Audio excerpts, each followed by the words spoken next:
Il fait plus froid ce soir? Il y a un petit peu de vent, mais le plus important, c'est qu'on est chaud dans le cœur avec ces magnifiques chants qu'on vient de chanter ensemble. Et vous savez, quand j'écoute ces chants, je me dis quand même, c'est extraordinaire de pouvoir chanter des telles affirmations. Il y a parfois plein de chansons qu'on peut chanter dans la vie, quand on est heureux, quand on est triste, quand on vit certains événements.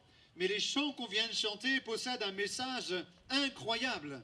Le message qui affirme « Je crois que Dieu est le ressuscité, qu'il est mon sauveur, je crois qu'il est la vie et qu'il me donne cette vie éternelle. » Quelles affirmations sont déclarées ici? Je ne sais pas si vous avez réussi à chanter ces chants avec nous, mais en tout cas, je suis certain que cette soirée, elle est extraordinaire. Pas simplement parce qu'on est sur le front de mer de Saint-Pierre, pas simplement parce qu'il y a un prédicateur ou des musiciens qui sont là, mais elle est extraordinaire parce que vous êtes là et parce que Jésus est là pour vous bénir. Et je suis certain qu'il va le faire. Je suis certain. Nous avons un privilège d'annoncer l'évangile dans ce lieu ce soir. Nous le faisons sur cette plage, nous le faisons par le biais de la radio et d'Internet, et nous saluons tous ceux qui nous écoutent en ce moment même. Nous voulons vivre ce message de l'évangile qui dit « Je n'ai pas honte ». Je n'ai pas honte de l'évangile, c'est une puissance de Dieu pour le salut de quiconque croit. Et c'est exactement de cela dont je voudrais vous parler ce soir. Si l'on regarde les statistiques en France, eh bien, il y a 40% des Français qui se déclarent profondément athées. Une partie d'entre eux disent ne pas savoir trop quoi croire. Certains s'appellent agnostiques. C'est qu'ils disent « Je ne sais pas si Dieu existe, je ne sais pas s'il n'existe pas, et au milieu, je ne suis même pas sûr qu'on arrive à le savoir. » Et au milieu de tout ça, il y a des gens qui pensent que Dieu existe, qui pensent peut-être même que Dieu est capable de faire de grandes choses, mais qui ne le vivent pas. Eh bien, ce soir, j'aimerais vous défier, vous permettre d'oser croire en Dieu. Je ne vous dis pas d'oser croire en Dieu, ou d'oser croire que Dieu existe, mais d'oser croire Dieu. Il faut du courage pour croire Dieu. Il faut du courage pour le vivre. Et j'aimerais prendre des exemples dans la Bible de personnes qui ont eu ce courage. Dans notre vie, on ose plein de choses. Parfois, on ose le mal alors qu'on devrait faire le bien. On ose le mensonge alors qu'on devrait vivre la vérité. Eh bien ici, j'aimerais vous parler de 3 moments clés dans la Bible qui nous montrent des hommes, des femmes et même des familles qui, à un moment donné, ont eu un changement qui s'est passé parce qu'ils ont osé croire Dieu alors que ce n'était pas gagné. Le premier personnage dont je voudrais vous parler, c'est un certain Naaman. C'est un homme d'une certaine condition. La Bible le présente comme le général de l'armée du roi de Syrie dans son temps. C'était un homme respecté, un homme estimé. Il y avait une grande considération sur sa vie. Il avait remporté de grandes batailles. Il avait un haut rang social. Et pourtant, comme cela arrive parfois, ce n'est pas parce que nous avons un haut rang social que tout va bien dans notre existence. Et cet homme avait un secret que personne peut-être n'avait réussi à vraiment détecter. Il avait certainement cherché à le cacher dans le métier qu'il faisait. Il est dit, cet homme était fort et vaillant, mais il était lépreux. Une maladie terrible, dégénérative, une maladie qui était en train de détruire sa peau et son être tout entier. Une maladie qui le rendait contagieux et qui allait bientôt, il le savait, l'empêcher de vivre son travail, l'empêcher de continuer sa vie sociale, l'empêcher de vivre sa vie familiale. Et cet homme, eh bien, avec toute sa vaillance, avec toute sa force, avec tout son savoir, avec tout son génie, ne pouvait rien contre cette maladie. Il avait essayé de prendre les meilleurs médecins, d'aller consulter les meilleurs spécialistes de son temps, mais rien n'avait fait. Et la Bible nous raconte qu'il avait au milieu de sa maison une petite fille qui venait d'un pays étranger, une petite fille qui connaissait le Dieu que nous prêchons aujourd'hui, une petite fille qui avait juste entendu parler de cela. Et cette petite fille va dire à ce grand homme, si tu connaissais le prophète qu'il y a en Israël, tu serais guéri. Alors il a entendu cela, il a discuté avec cette jeune fille, et puis, du coup, il a décidé de prendre la voie officielle, d'écrire une lettre à celui qui était en charge d'Israël à ce moment-là, et il lui a écrit, écoute, voilà le témoignage que j'ai reçu, alors je viens pour pouvoir être guéri. Et lorsque le roi entend cela, eh bien, il panique sur sa chaise en disant, mais qu'est-ce qu'ils me veulent? Qu'est-ce que ce général syrien me veut? Il me veut la guerre ou quoi? Moi, je ne suis pas un médecin, je ne suis pas capable de guérir. Et finalement, l'histoire nous montre que cet homme va aller rencontrer le prophète. Et lorsqu'il arrive chez le prophète, eh bien, il ne le voit même pas finalement. C'est son serviteur qui vient l'accueillir et qui lui dit, écoute, il faut que tu ailles te plonger 7 fois dans le fleuve du Jourdain. Et cet homme, il se met en colère. Un général de l'armée syrienne. Il se met à se mettre en colère en disant, mais qu'est-ce que c'est que cette histoire? Moi, je pensais que le prophète allait venir devant moi, qu'il allait me parler, qu'il allait me toucher, qu'il allait faire des prières, qu'il allait faire des incantations et que je repartirais chez moi guéri. Mais un, il ne se présente même pas devant moi. Deux, eh bien, il me dit d'aller me jeter dans un fleuve de je ne sais où. Et trois, il croit que moi, je vais m'abaisser, eh bien, à m'humilier comme cela. Et puis, quelqu'un va lui dire juste à côté de lui, écoute, général, si on t'avait demandé quelque chose de difficile, est-ce que tu l'aurais fait? Il va dire, oui, je l'aurais fait.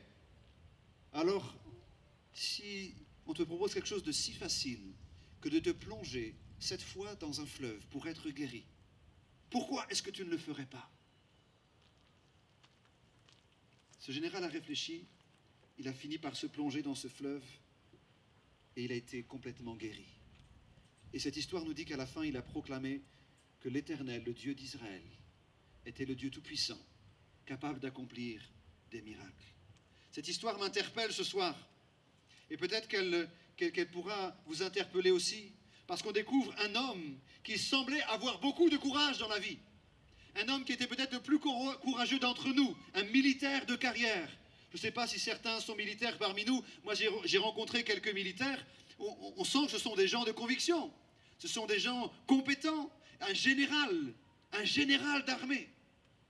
Eh bien, malgré tout son courage, le courage pour partir à la guerre, le courage pour affronter l'ennemi, le courage pour mener toute une armée à la victoire, le courage pour affronter les critiques de tous ceux qui pourraient être avec lui, eh bien, il n'a pas eu le courage d'oser croire Dieu. Ce soir, c'est un défi qui vous est lancé.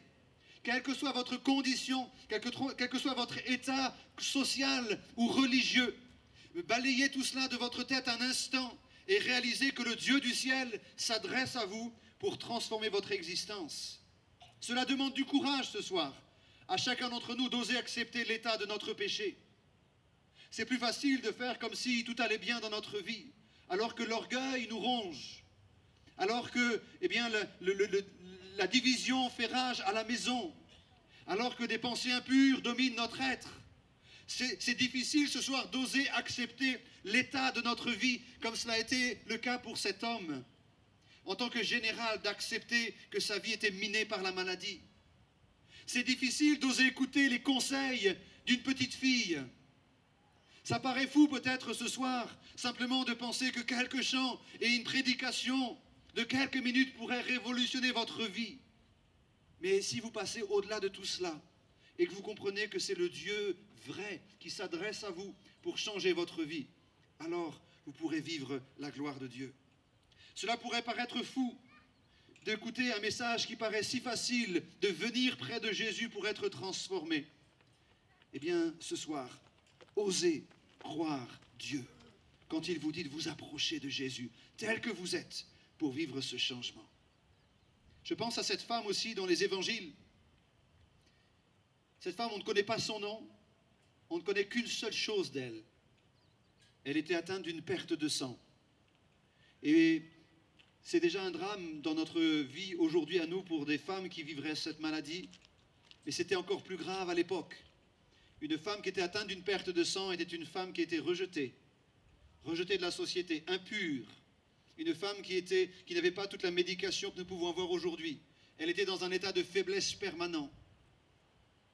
C'est une femme qui était brisée par la vie. Elle avait essayé de compter sur les médecins. Elle avait pris tout son argent et elle avait tout dépensé en espérant que la sagesse humaine allait pouvoir la libérer. Elle avait compté sur ses relations. Mais comme pour ce général de l'armée, toute sa force, toute sa vie n'était devenue que faiblesse. Et là, elle va faire une chose incroyable, unique dans l'Évangile. Elle va s'approcher par derrière lorsque Jésus passe près d'elle. Elle va simplement venir toucher le bord de son vêtement. Et la Bible dit qu'au moment où elle a touché le bord de son vêtement, elle a été instantanément guérie. Instantanément guérie. Je me dis, il faut de l'audace. Il faut une dose de foi pour oser vivre une chose comme cela. Jésus va se retourner et dire, mais qui m'a touché? Au milieu de cette foule, il avait ressenti cette puissance qui était sortie de lui. C'est étonnant comment le texte de la Bible nous le dit. C'est comme si Jésus lui-même n'avait pas fait ce miracle de lui-même. C'est comme si cette femme, elle avait saisi la puissance de Jésus pour sa vie. Qu'elle l'avait comme accaparé. Si seulement je pouvais toucher son vêtement, je serais guéri. Ça, c'est le courage de la foi pour vivre un changement. Je ne sais pas si ce soir, quelques-uns parmi nous oseront croire en Dieu. Et j'en arrive au moment le plus important de ce que je voudrais vous partager. C'est la lecture de quelques versets dans l'évangile de Jean, chapitre 11, où là encore, il y a un défi de foi qui nous est proposé. Il s'agit d'une famille qui connaît très bien Jésus. Ce sont des amis de Jésus dans l'évangile, la famille de Lazare, de Marie et de Marthe. Et Jésus est parti loin de cette famille, il se trouve en mission et il est en train de prêcher l'évangile dans différents endroits, mais voilà que son ami Lazare tombe malade et il est dit que lorsque les sœurs ont envoyé dire à Jésus que cet homme était malade, Jésus a répondu, cette maladie n'est pas à la mort, mais elle est pour la gloire de Dieu, afin que le Fils de Dieu soit glorifié par elle. Or Jésus aimait Marthe et sa sœur et Lazare. Lorsqu'il lui apprit que Lazare était malade, il resta 2 jours encore dans le lieu où il était, et il dit ensuite aux disciples, retournons en Judée. Au verset 17 de ce chapitre 11 de l'évangile de Jean, il est dit, Jésus étant arrivé, trouva que Lazare était déjà depuis 4 jours dans le sépulcre.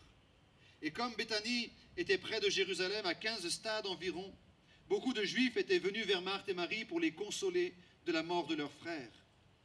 Lorsque Marthe apprit que Jésus arrivait, elle est là au-devant de lui, tandis que Marie se tenait assise à la maison. Et Marthe dit à Jésus, « Seigneur, si tu avais été ici, mon frère ne serait pas mort. Mais maintenant même, je sais que tout ce que tu demanderas à Dieu, Dieu te l'accordera. » Et Jésus lui dit, « Ton frère ressuscitera. » « Je sais, lui répondit Marthe, il ressuscitera à la résurrection au dernier jour. » Mais Jésus lui dit, « Je suis la résurrection et la vie. Celui qui croit en moi vivra même s'il meurt. Et quiconque vit et croit en moi ne mourra jamais. Crois-tu cela? » Elle lui dit, « Oui, Seigneur, je crois que tu es le Christ, le Fils de Dieu qui devait venir dans le monde. » Ayant ainsi parlé, elle s'en alla. Elle alla appeler secrètement Marie, sa sœur, et elle lui dit, « Le Maître est ici, et il te demande. » Dès que Marie eut entendu, elle se leva promptement et alla vers lui, car Jésus n'était pas encore entré dans le village, mais il était dans le lieu où Marthe l'avait rencontré. Les Juifs qui étaient avec Marie dans la maison et qui la consolaient, l'ayant vue, se levaient promptement, sortir la suivre, en disant, elle va au sépulcre pour y pleurer. Et lorsque Marie fut arrivée là où était Jésus, lorsqu'elle le vit, elle tomba à ses pieds et elle lui dit, « Seigneur, si tu avais été ici, mon frère ne serait pas mort. » Jésus, la voyant pleurer, elle et les Juifs qui étaient venus, frémit en son esprit. Et là, Jésus, lorsqu'il frémit, il dit à cette femme, « Où l'avez-vous mis ?»« Seigneur, lui répondirent-ils, viens et vois. » Jésus pleura. Sur quoi les Juifs dirent, « Voyez comme il l'aimait. » Quelques-uns d'entre eux dirent, « Lui qui a ouvert les yeux de l'aveugle, ne pouvait-il pas faire aussi que cet homme ne meure pas ?» Jésus, frémissant de nouveau en lui-même, se rendit au sépulcre. C'était une grotte, une pierre était placée devant. Et Jésus dit, ôtez la pierre. Marthe, la sœur du mort, lui dit, Seigneur, il sent déjà, ça fait 4 jours qu'il est là. Jésus lui dit, ne t'ai-je pas dit que si tu crois, tu verras la gloire de Dieu? Ils ôtèrent donc la pierre. Jésus leva les yeux en haut et dit, Père, je te rends grâce de ce que tu m'as exaucé. Pour moi, je sais que tu m'exauces toujours, mais j'ai parlé à cause de la foule qui m'entoure, afin qu'ils croient que c'est toi qui m'as envoyé. Ayant dit cela, il cria d'une voix forte, Lazare, sors! Le mort sortit, les pieds et les mains liés de bandes, le visage enveloppé d'un linge, et Jésus leur dit, déliez-le et laissez-le aller. Plusieurs des Juifs qui étaient venus vers Marie et qui virent ce que Jésus a fait, crurent en lui. Mais quelques-uns d'entre eux allèrent trouver les pharisiens et leur dire ce que Jésus avait fait. Amen. Quel récit! Certains vont balayer cette histoire d'un revers de manche en disant « Résurrection des morts, ce n'est pas possible ». Mais regardons vraiment ce récit ici. Une famille est éprouvée à l'extrême. Ils sont dans l'incompréhension. Pourquoi la maladie? Pourquoi moi? Et même là spécifiquement, c'est une famille qui connaissait Jésus. Alors ils se disent, pourquoi un ami de Jésus peut-il souffrir ainsi? Ils sont éprouvés au plus profond de leur cœur et on peut le comprendre pour vous, pour moi, qui sommes passés parfois par des moments où nous avons vu le deuil de près. Ce deuil, cette mort qui frappe des enfants comme des adultes, des gens bien comme des gens qui nous semblent mauvais, des gens de toute condition sociale, de toute race. La mort, elle frappe et nous n'y pouvons rien. Mais pire que cela, non seulement on est face à une famille qui est là dans l'épreuve la plus extrême, mais leur attente est déçue. Leur attente est déçue parce que celui en qui ils avaient mis leur espoir, Jésus, n'était pas là au rendez-vous. Jésus n'était pas là au rendez-vous. Et à chaque fois que je lis cette phrase, je me dis, mais j'ai déjà entendu ça dans la bouche de certains hommes et de certaines femmes qui disent Seigneur en disant, Jésus, Dieu, si tu avais été ici, mon frère ne serait pas mort, mon mari ne m'aurait pas quitté, mon enfant ne serait pas décédé. Jésus, Dieu, si tu existais, cette souffrance n'aurait pas frappé ma vie. Ce malheur ne serait pas venu me dominer. Il y a comme des attentes déçues dans cette histoire. Et peut-être qu'il y en a aussi dans votre cœur ce soir. Des attentes déçues où vous pouvez peut-être lever le poing vers le ciel et en vouloir à Dieu. Il y a tellement d'obstacles qui empêchent, semble-t-il, Jésus d'intervenir. La distance, Jésus semble si loin. Et dans ces moments où nous vivons des drames, eh bien, nous aussi, ça nous semble si loin de voir Jésus être là. Mais réalisez ce soir que Jésus est ici. Il y a un risque pour Jésus de venir. La situation est trop grave. Et puis, comme certains pourraient me le dire, c'est trop tard. Pasteur, c'est trop tard. J'ai déjà trop abîmé ma vie. Il y a eu trop de choses qui se sont passées dans ma vie. C'est trop tard. Et cette histoire ne fait que nous présenter des espoirs évanouis. Avez-vous remarqué que dans les moments de nos pires souffrances, il y a des paroles qui jaillissent et qui font tellement mal, des paroles de dureté, comme ces hommes qui vont dire « Lui qui a ouvert les yeux de l'aveugle, ne pouvait-il pas faire aussi que cet homme ne meure pas ?» Mais écoutez bien, c'est quand nous avons perdu tout espoir en nous-mêmes que Jésus peut alors manifester toute sa puissance. C'est malheureux d'ailleurs dans beaucoup de nos situations. Il faut parfois que nous soyons au plus bas de notre existence pour penser simplement à lever les yeux vers le ciel pour que Dieu intervienne. Ce soir, cette histoire vous lance un appel d'oser croire en Jésus quand tout est désespéré. Osez croire en cette puissance qui se manifeste parce que la foi n'est pas limitée. Et cette histoire nous le montre ici. La foi n'est pas limitée par la maladie, ni par la mort, ni par les circonstances de la vie, ni par la distance, ni par nos raisonnements, car Dieu n'est pas limité. Et c'est pour cela que Jésus va oser dire à cette famille en deuil, « Je suis la résurrection et la vie ». Vous imaginez ? Entrer dans une maison où tout le monde pleure, les pleureuses sont dehors, cela fait du bruit, et Jésus arrive, et la parole qu'il dit, c'est « Je suis la résurrection et la vie ».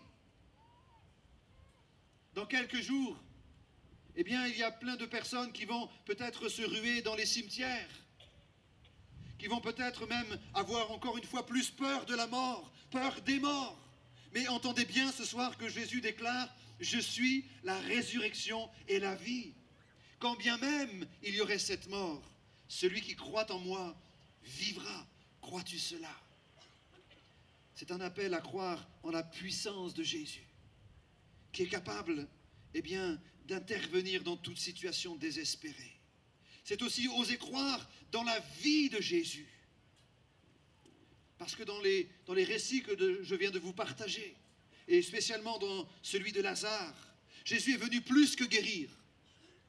Jésus est venu plus que soulager une souffrance passagère. Jésus est venu donner un sens à la vie. Il est venu donner un espoir éternel. Jésus est venu, eh bien, donner une vie nouvelle. Mais tous n'ont pas cru. Parce que j'étais en Bretagne, j'ai appris le témoignage d'un homme qui, il y a quelques années, était venu à l'église. Et puis il était tombé gravement malade et il était même mort et déclaré cliniquement mort. Mais l'église avait prié. Et dans la ville de Saint-Brieuc, cet homme a vécu la même chose que Lazare. Il est revenu à la vie. Mais ça ne veut pas dire qu'il est revenu à Dieu. Vous imaginez combien c'est triste d'entendre cela? Un homme qui revient à la vie par la prière de l'église, par la puissance de Dieu, mais qui ne revient pas à Dieu. Ce n'est pas parce que Dieu fait un miracle dans votre vie que vous allez le suivre. Mais vous allez le suivre parce que vous allez placer toute votre espérance et votre foi dans celui qui va conduire votre existence. Ce qui donne du sens à ce récit, c'est de comprendre que Lazare ici, eh bien, il nous parlait en avance de ce que Jésus-Christ lui-même allait vivre pour nous. Lorsque Jésus a pleuré, ce n'était pas des larmes d'incapacité, ce n'était pas des larmes d'un Jésus qui était dépassé par les événements. Mais lorsque Jésus a pleuré, c'était les larmes de compassion d'un Dieu qui nous aime tellement. D'un Dieu qui nous aime tellement que lorsque vous souffrez, il pleure. Que lorsque vous êtes dans la détresse, eh bien il vous regarde. Et son amour vous aime tellement, nous aime tellement, que la Bible dit qu'il a décidé de déchirer le ciel, de descendre de son ciel de gloire pour venir à notre rencontre. Peut-être que nous, on levait le poing au ciel en disant « Mais Dieu, qu'est-ce que tu as fait dans ma vie? Pourquoi tout ce malheur ?» Mais lorsque nous levons le poing au ciel, Dieu, lui, il pleure dans le ciel et plus que pleurer, il descend sur la terre, manifester son amour jusqu'à la croix, où Christ a accepté de porter, eh bien, comme une rançon, comme un prix, toute cette souffrance que nous vivons. La plus grande des souffrances est tombée sur lui pour que par ses meurtrissures, dit la Bible, nous soyons guéris et sauvés. Ce soir, tu n'as plus besoin d'être dans la mort, tu n'as plus besoin d'être brisé par la souffrance, parce que le Fils de Dieu, Jésus, a été brisé pour toi. Il a subi la mort, il a connu le sépulcre, il en est ressorti, et la même résurrection, la même puissance de résurrection qui a ressuscité Lazare, a ressuscité Jésus quelques jours plus tard. Et par sa mort, Jésus est venu briser le pouvoir du péché dans ta vie. Briser le pouvoir de toutes les puissances mauvaises qui veulent te dominer. Le pouvoir de ces addictions qui t'enchaînent. Le pouvoir du diable et de tous les maléfices, de toutes les pratiques qui voudraient avoir raison de toi. Jésus a voulu briser par sa mort l'influence de cette mauvaise nature qui te domine. C'est ce que le texte de la Bible nous dit. Et voilà pourquoi l'apôtre Paul va déclarer ceci. J'ai l'assurance que ni la mort, ni la vie, ni les anges, ni les dominations, ni les choses présentes, ni les choses à venir, ni les puissances, ni la hauteur, ni la profondeur, ni aucune autre créature ne pourra nous séparer de l'amour de Dieu manifesté en Jésus-Christ, notre Seigneur. Amen. Il y a quelques années de cela, un pasteur de Paris nous partageait ce témoignage d'un homme qui s'appelle William Lee. C'est un prédicateur aux États-Unis.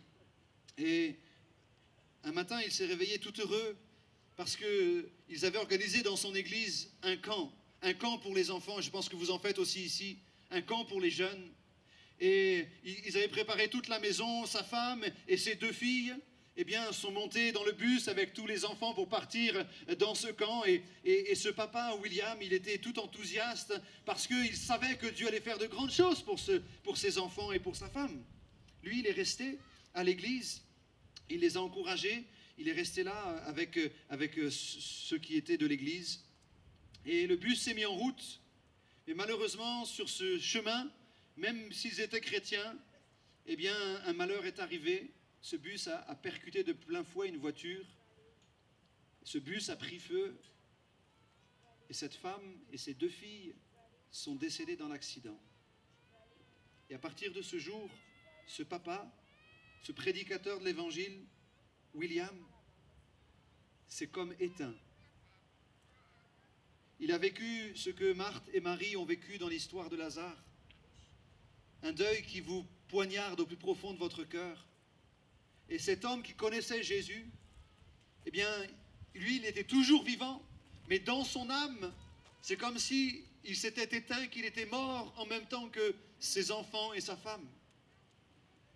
Et pendant plusieurs semaines, il est resté dans cet état, un état de mort bien que vivant.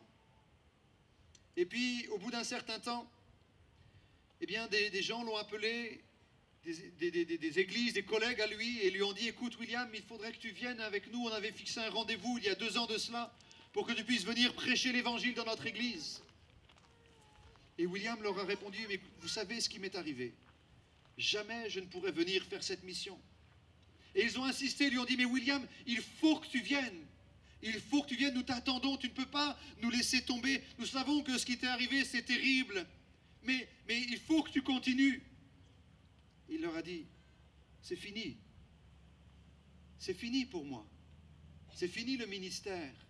C'est fini tout cela. Ma femme et mes filles ne sont plus. C'est fini pour moi. Mais alors qu'il disait cela, Dieu a parlé à cet homme et lui a dit, je veux que tu ailles là-bas. Alors cet homme a commencé à résister à Dieu. Et il a réexpliqué à Dieu tout ce qui s'était passé. Et il a dit à Dieu, non mais en plus tu sais Seigneur que la date où ces gens m'invitent, c'est la date justement anniversaire de la première année de la mort de l'une de mes filles. Je ne peux pas y aller.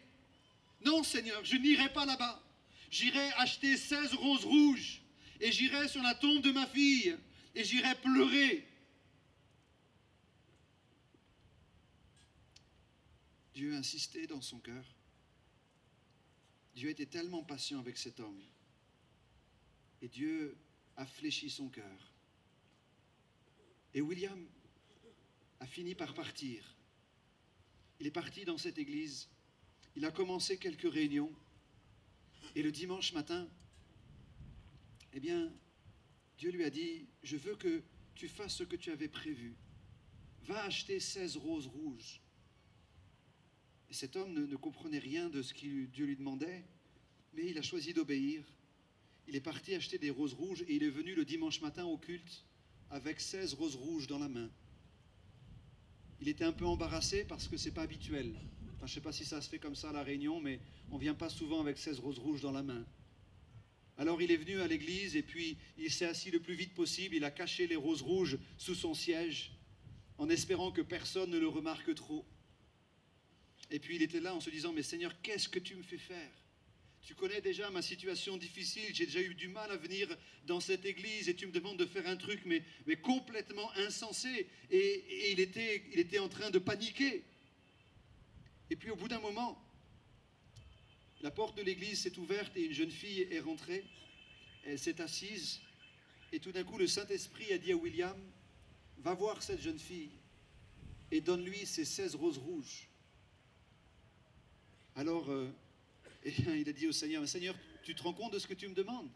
Moi, un veuf, aller voir dans l'église en plein culte, une jeune fille pour lui donner 16 roses rouges. Mais Seigneur, ils vont me prendre pour un fou. Mais vu qu'il en était là, il a accepté d'obéir à Jésus. Il s'est levé, il a pris ces roses, il a été les donner à cette jeune fille. Et au moment où il lui a tendu ces roses, cette jeune fille s'est effondrée en larmes. Et elle lui a dit, Seigneur, tu sais pourquoi je suis arrivé en retard à l'église? Je ne voulais pas arriver au culte, parce qu'aujourd'hui c'est mon anniversaire. J'ai 16 ans. Et tu sais qu'on ne m'a pas souhaité mon anniversaire. Dans l'église, tout le monde connaissait cette jeune fille, parce qu'à l'âge de 3 ans, elle avait été laissée abandonnée par ses parents sur un pont. Et cette gamine n'avait plus ni papa, ni maman, personne qui l'aimait. Ce jour-là, il y a une puissance de résurrection qui est intervenue dans cette église. Cette puissance de résurrection, elle a touché 2 vies. Elle a touché un homme qui pensait ne plus pouvoir jamais aimer et servir Dieu comme il l'avait fait auparavant. Et qui a compris que, malgré ses blessures, croire en Dieu pouvait changer la vie des autres. Et puis cette puissance de résurrection a changé une jeune fille qui pensait qu'elle n'était plus rien, que personne ne l'aimait. Et ce jour-là, elle a compris qu'il y avait dans le ciel un Dieu qui, au milieu de tous ses malheurs, l'aimait profondément. Un Dieu qui avait vu sa détresse. Un Dieu qui connaissait même la date de son anniversaire. Un Dieu qui était capable de lui manifester son grand amour. C'est une puissance de vie qui s'est manifestée, là où l'odeur de la mort était en train de régner. Et ce soir, eh bien, j'aimerais que dans ce lieu, cette même puissance de résurrection puisse agir dans nos vies. Que ce même Dieu qui a touché le corps de Naaman, ce même Dieu qui a transformé cette femme pour la guérir de sa maladie, ce même Dieu eh bien, qui est venu secourir Lazare et le faire sortir de sa tombe, ce même Dieu manifeste une puissance de résurrection dans ce lieu pour que tous ceux qui sont encore sous l'emprise de la peur de la mort, que tous ceux qui n'osent plus croire en Dieu, que tous ceux qui ne savent pas que Dieu a un projet pour eux, puissent se tenir debout et dire, Seigneur, je te confie ma vie parce que tu es la résurrection et la vie. Alléluia. Il y a un appel ce soir. Les musiciens vont pouvoir prendre place. Il y a un appel ce soir. Cet appel, il ne vient pas de moi, il ne vient pas d'une église. Cet appel, il vient de ce message de l'évangile que nous avons lu. Cet appel, il nous dit d'abord dans la bouche de cette femme, de cette sœur Marthe et Marie, le Maître est ici et il te demande, Jésus est présent ce soir et il te demande, il a un projet pour ta vie que tu ignores. Il n'a pas fini de t'aimer, il n'a pas fini de te secourir, il n'a pas fini de manifester cette puissance de vie. Et puis, il a une question. Cette question, elle est très simple. Si tu crois, tu verras la gloire de Dieu. Est-ce que tu es prêt ce soir à oser croire Dieu? Oser croire pour pouvoir confier ta vie à ce Dieu extraordinaire. Oser croire qu'il peut transformer ton existence. Est-ce que ce soir, tu veux avoir du courage de quitter ta vie de détresse, de quitter ton orgueil, de quitter ton péché, de quitter ta folie, de quitter tout ce qui a pu faire ta vie jusqu'à présent et de dire, j'ose croire dans ce Dieu qui m'aime et dans ce Dieu qui a formé des projets pour mon existence. Parce que si je crois, je verrai la gloire de Dieu. Nous sommes tous à penser qu'il est préférable de voir avant de croire. Vous avez entendu des témoignages ce soir. Vous avez entendu des chants. Mais j'aimerais vous proposer de croire pour voir. Si tu crois, tu verras la gloire de Dieu. Je voudrais vous inviter à vous tenir debout pendant que la musique va pouvoir prendre la suite.